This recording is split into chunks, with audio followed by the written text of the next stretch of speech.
Yo, what is going on, guys? It's Juan Solo here with ASQD Gaming, and welcome back to the channel. Thank you all so much for tuning in today for some more State of Decay 2. So in today's video, we're going to be going over some of the controls on the Xbox version of State of Decay 2, because this is something we got to see at PAX East, and I kind of just wanted to go over a little bit with you guys with, the control scheme on the console. Obviously, being this type of game, there's a lot of different controls, and there's not that many buttons on an Xbox controller, so we're going to go over that, as well as the PC requirements for the PC version of State of Decay 2.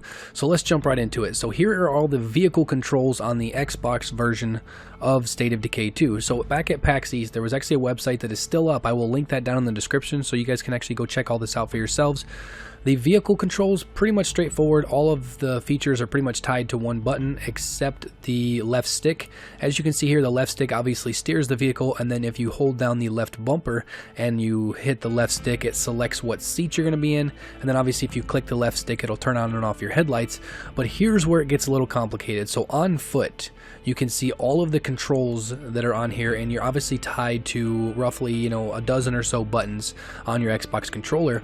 And then you can see where it gets really tricky is up towards the top and on the right side. So for instance, if you hold the right trigger, you will grab an enemy. If you hold the right trigger and you tap X, it's a finishing move. If you hold right trigger and you click A, you throw. And then if you left trigger and right trigger, you obviously aim down sight and fire your gun, which, that being said, there is no hip fire if that's the way the controls work. If you just click right trigger, it's going to grab. You're not actually going to be able to shoot unless you're aimed down sight. And then you go down to the other controls with the melee attack.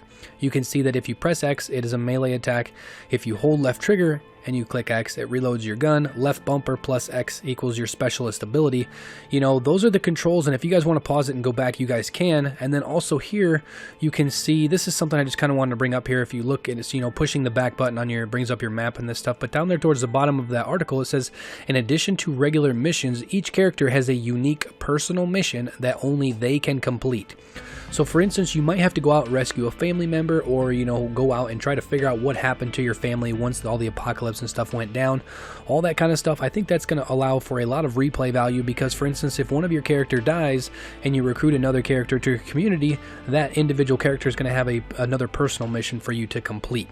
So real quick, let's jump into the PC requirements of State of Decay 2. So here we have the minimum system requirements, and then also the recommended system requirements. Either way, guys, I honestly thought that you were able to play this game on Windows 7, but that I believe to be not the case, because in both of these here, it says that the operating system has to be a Windows 10 64-bit, and then obviously there you have your Intel iCore i5 2500 is a minimum, with 2 gigs of video memory, 8 gigs of RAM, that kind of thing across the board. So you don't really have to have something super crazy.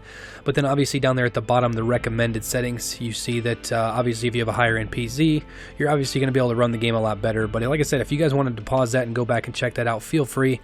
But those are the system requirements. But real quick, going back on the controller settings, obviously if you guys are going to be playing on PC, it's not really going to be an issue, because you can kind of keybind whatever you want to whatever keys you want, so it's not going to be a big deal. And then also, for instance, if you have a keyboard hooked up to your Xbox, which I know some people do that, then obviously you're not going to be in any scenario where it's not going to be how you want it.